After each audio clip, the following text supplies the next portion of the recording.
The reason why you are in this masterclass is because you have probably tried many things before. You've probably tried tips and advices and tricks that you can find anywhere on internet or in books, but you now know better. You know that these things work only sometimes and for some people.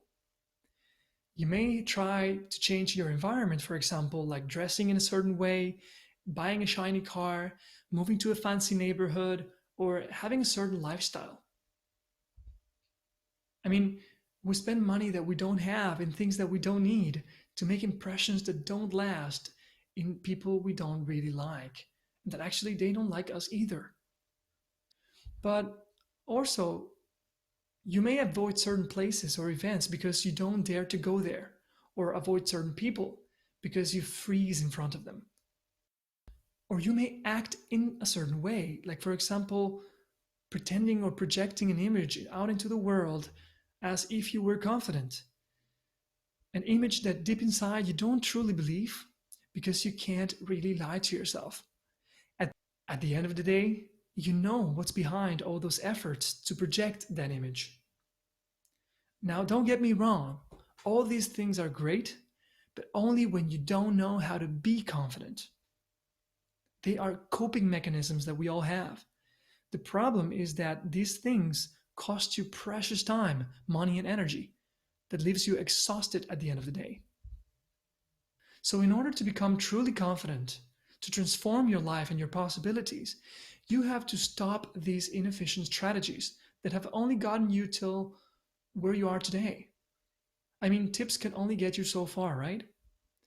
To become a naturally confident person, you need to go through a real transformation in which you reprogram the patterns that caused the problem in the first place, that will always keep you where you are today, and naturally adopt the mindset, the programming of a naturally confident person, and therefore becoming a confident person, not just acting like one.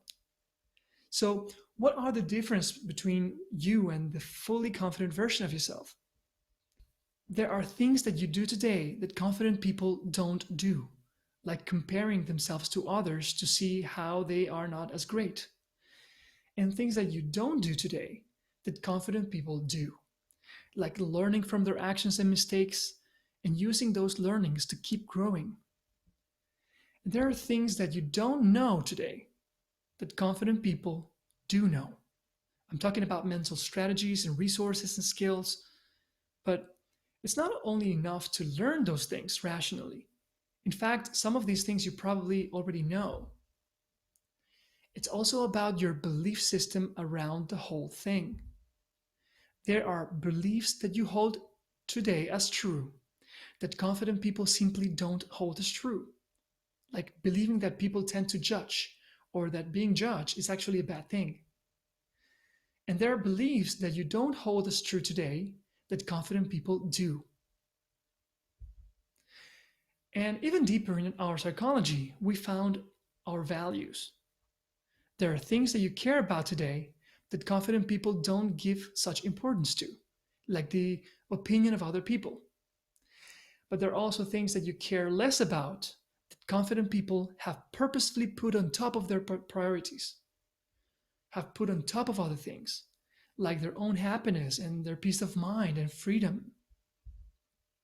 And finally, the deepest level of your psychology, your identity, that sense of who you are. And because of all that I just mentioned, today you are just someone who has strategies and who does the best that you can to cope with the lack of natural confidence and life skills. You are who you are today with all of your strengths and all of your limitations. And all of this creates the life that you have, your environment, your circumstances. But you want to become a naturally confident person. That's why you're here today.